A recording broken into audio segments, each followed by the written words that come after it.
What's up, my friends? Can you believe he told Beyonce to stay out of country music? Find out what else he said and who said it when we come back.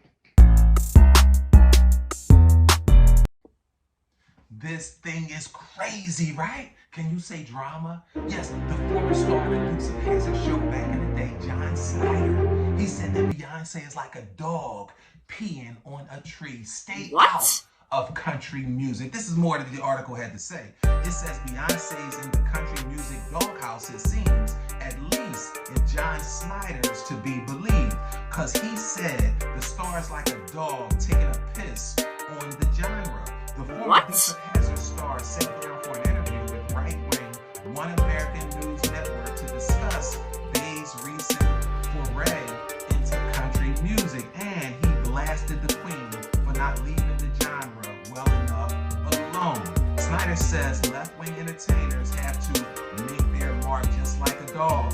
Basically, he sees entertainers trying to claim country music as their own. But here's the thing, while he's probably best known for his work as an actor, Snider does know a little bit about country music. John's actually released a bunch of albums, with several reaching impressive heights on the country charts back in the 80s. Beyonce's used as the example here, but John Snider is speaking more broadly about pop stars flooding into country music, and he seems none too pleased about the trend whatsoever. Now, here we go. We're finishing this up. See, artists like Post Malone and Lana Del Rey are also reportedly dipping their toes into the country music pool. But Bey's new album's gotta be the most anticipated. Her new tracks, Texas Hold'em and 16 Carriages, got dropped during the Super Bowl and signaled a whole new sound for the Bey Hive to jam to. Yes, by the way, this isn't exactly a new phenomenon. Steven Tyler, Cyndi Lauper, and Nelly are just a few big names who have put out country-adjacent albums in the past. Now, if you're wondering how Bey's fans took Snider's comments, they weren't shy about venting their anger, calling his words disgusting, and pointing out that Beyonce is from Texas, so country's kinda in her DNA. What do you think about this? This is incredible, but we're going to continue to unpack this. Stay tuned. During Sunday's Super Bowl, Beyonce released 2 new country-themed singles. But when a fan asked an Oklahoma country radio station to play one of the songs, called Texas Hold'em, Tuesday morning, he says his request was denied. Later that afternoon, the station reversed course and began playing the song. The station's general manager tells CBS News they did not have knowledge of the song at the time of the request, and the record label hadn't provided it to their station. Still, the initial denial to play Beyonce has raised questions among fans and the entertainment industry about women and Black people's place in country music. For more on this, let's bring in music journalist and author Robert Orman. Robert, I know you have covered country music for decades. You have literally written books on this topic. So tell us, first of all, what makes something... 9 of them. I didn't want to go there, but you are essentially an expert on this. What makes something, quote unquote, country music, and where do Black artists fit in to the origins of country music? Well, one of the coolest things about American music, and one of the reasons why it's popular all over the world, is that it is all an infusion of Black and white cultures mixing. Jazz has admitted this, rock and roll, gospel, almost all the other genres acknowledge this. Country historically has not. And that fits in really well with marketing by record companies, because the reason country was created as a style in the first place was we were in the 1920s, they separated what had been basically roots Southern music that was Black and white together, and they separated them, and they made one blues and one country. In the beginning, that didn't work out so great because they weren't segregated enough, and there were a lot of Black artists who bled into country music and a lot of white artists who bled into blues music, and it was all mixed up for a while until in the 30s and 40s and 50s, they got more and more strict about who was country, and they was basically white people. And so when you say they, you're talking about the industry itself, right? The record companies, yes, they created these artificial categories. In the rural South, There were no categories. It was just people making music. There were black string bands playing for hoedowns and playing for square dances. And there were white people playing blues music. And Jimmy Rogers, the father of country music, is a perfect example of that. He's basically a blues artist. So against that backdrop, then, Robert, where have black and minority women specifically fit into quote unquote country music as the art form has sort of evolved? What my take on this is basically what the industry, the Nashville industry, continually keeps putting forward women and black artists.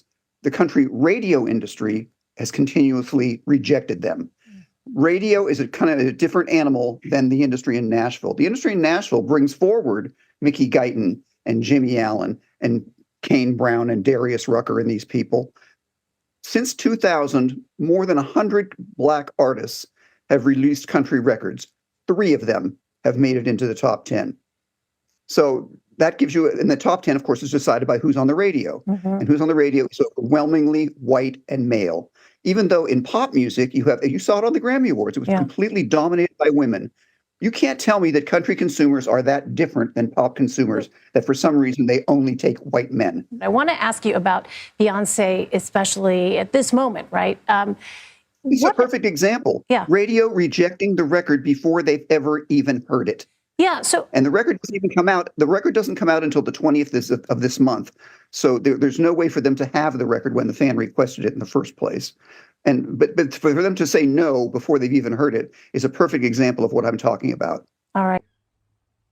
This thing is heating up. This thing is realer than real. Listen, the name of the radio station that also refused to play Beyonce's country song is KYKC. They denied to play Beyonce, stating, "We don't play Beyonce." This is unheard of. A radio station denied to play music. Isn't that what you do? Don't you play music, especially new music? This is crazy. Watch the clip. Further into her southern roots with the release of 2 new country songs, but one radio station refused to play one of those songs called Texas Hold'em. Listeners said the station KYKC initially responded on social media to request, writing, "We do not play Beyonce on KYKC as we are a country music station." But after getting flooded with requests, the station played it a day later. In a statement to CBS News, KYKC said they didn't know Beyonce had released a country song. They also said because they are a small market station, they were not delivered a copy or even a file of the song. With Beyonce, people have wanted her to be in country music for, gosh, almost 20 years now. And every time she gets closer, people get excited. There's incredibly unprecedented growth opportunity in having Beyonce on country radio. This isn't Beyonce's first rodeo with country. She released Daddy Lessons on her 2016 album Lemonade and played the track with the Chicks during the CMAs that year. I mean, just think. I really adore Beyonce. I think she's phenomenal. You probably adore Beyonce, or maybe not. But here's the thing. I asked myself this question. Why are they refusing to play her new songs? Why don't they want to play her song? Is the song Texas Hold'em really that bad? Not at all. I believe that they are truly just haters. Let great be great.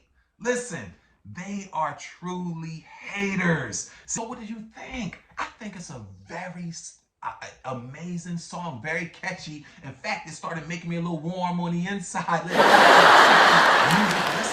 think the song is profound, and not to mention the person who's singing it is definitely profound. But here's the thing. I believe that the hating started at the Super Bowl. And not to mention, here's Taylor Swift, the premiere of the Super Bowl, and this is what Beyonce dropped during the Super Bowl. Phenomenal. Here's another song, 16 Carriages, that I want to play for you. Now, here's the thing. Other than having no graphics and being very, very basic, I think the song was very great to listen to. It was a good song, right? I mean, it wasn't sexy to look at, but it was a really good song, harmonized very well. Now, here's the thing. Life is about polarity, right? You can't have North Pole without having South Pole, right? You can't have good without having bad. Well, here's the thing. You also can't have love. You can't have hate and haters without having love and supporters. And right here, we showed you some of the haters. Now check out some of the supporters, some of the love that's adores Beyonce's new transition into country music and also adores her lyrics. Check this out. Here comes Beyonce with a country album. How about that? Beyonce has announced she's got a country-themed album on the way. It's called Act 2. It's a follow-up to Renaissance. I'll definitely give it a listen. It's over for these Nashville-based women.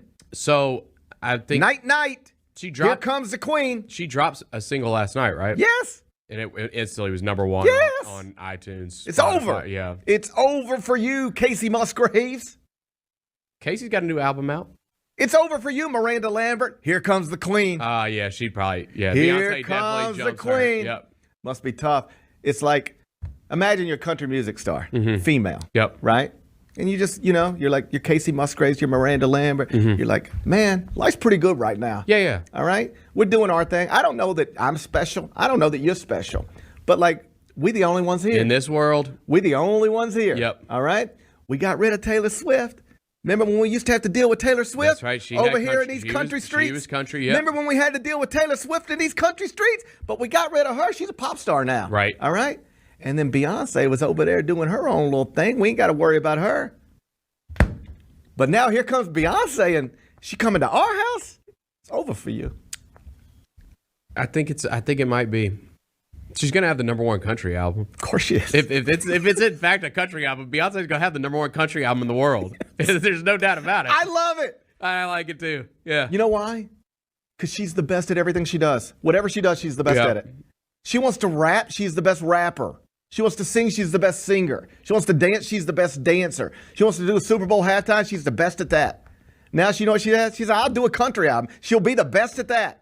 She'll put a cowboy hat on, and she'll be the best at that. I'm in. She's been giving us Easter eggs, Bennett, if we've been paying attention. I saw the cowboy hat. At the Grammys? Yeah, I saw the cowboy hat. Everybody's like, ooh, what's Beyonce doing? She's I thought promoting. it was just a fashion statement. No. Always something. Always something. Did you see Taylor Swift at the Grammys? She wore that necklace with that little watch on it. Yep. That was very intentional. Now there's a track on her new album about a woman who is famously photographed wearing a necklace with the little watch on it. Okay. Okay? Everything has a meaning, Bennett. There's always something there. And Beyonce shows up at the Grammys cowboy hat. People said, oh, what's she doing? She's telling you. She's trying to tell you, I'm coming for these country charts. I'm coming for these country charts. She had like a country type of track on Lemonade. Did she? Yes. I think it was called Daddy or Daddy something about her daddy. All right? Yeah. And so it's like she's clearly capable of doing this. If you just listen to that album, it's there. And now here she comes. Oh, it's over for Miranda Lambert. Now I will say it's been done before and it didn't work out for certain people. Who? Well, Steven Tyler had a country album and that flopped. Hootie. But he's a star. That's what I mean. Yeah. He did it. Okay, so it worked for him, Yeah. clearly. So we'll see. Yeah. Post Malone's going to do one someday. Yeah, he'll do it. He'll do it. Just like, when he gets tired of this thing, he'll go do that. Yeah. And it'll be a big... I mean, America the Beautiful last night was kind of country in a way. It's like singer-songwriter-ish. I just want to do a Twitter search for Post Malone just as soon as he got done. Yeah. Oh, it was the funniest. Yeah. It was the funniest. I love him. He's great. Post Malone's great. Post Malone's unbelievable. Super talented guy. Seems like a good dude, too. You see him slamming Bud Lights. He just seems like a good dude. I'll tell you what, we saw him open the Fountain Blue place in Vegas New Year's. Like his first show ever at Fountain Blue. And it might be the last one ever at Fountain Blue. That place doesn't seem to be doing so well. They've already lost billions. It's rough. But, they hired Post Malone to open their whole thing. We went to it. And after the show, I don't know if I told you this. He jumped down in the crowd after the show. Lights up, show's over. He jumped down in the crowd, just signed autographs, took selfies with everybody. Just like, it was a small venue, like 4,000 people. But he just jumped into the crowd and was hanging out with everybody, having to drink. Nice. Yeah. So he'll be the king of the country charts someday. But right now, here comes Beyonce. It's over for these Nashville-based women. Bennett, Seems like it. They were lit. Imagine, it's like you're the quarterback of your high school football team and everything's going well, right? And then high school junior Peyton Manning enrolls. Like, hey, I just decided I was going to come play football over here now. Well, now it's over for you. All right? Now you don't get to be the quarterback anymore because Peyton Manning's here. You could be the biggest star in country music, the biggest female star in country music up until when, Bennett? Up until now. Because now here comes the queen. It's over. That's what it seems like. It was good while it lasted for you Nashville-based women, but now Beyonce's coming to take your country music crown. How refreshing was that? It's good to hear a positive spin on this whole ordeal. Listen, initially they were looking at the cup as half empty. Now we're looking at it as half full. Listen, I really love their take on Beyonce's transition into country music. Now, here's the thing. This may have truly explained what this is all about. It's the fear of greatness coming into our backyard and overtaking. Ladies and gentlemen, Recently perceived as greatness is someone potentially better than me moving in to my backyard. They explained this so well.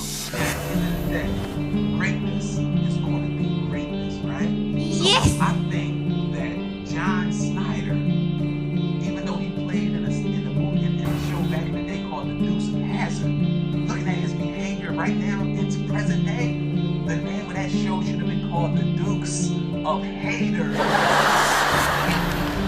Greatness is going to be greatness, and I'll take this line from one of my favorite songs by Jay-Z. Let me be great.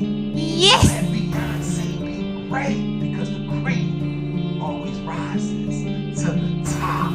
Just be the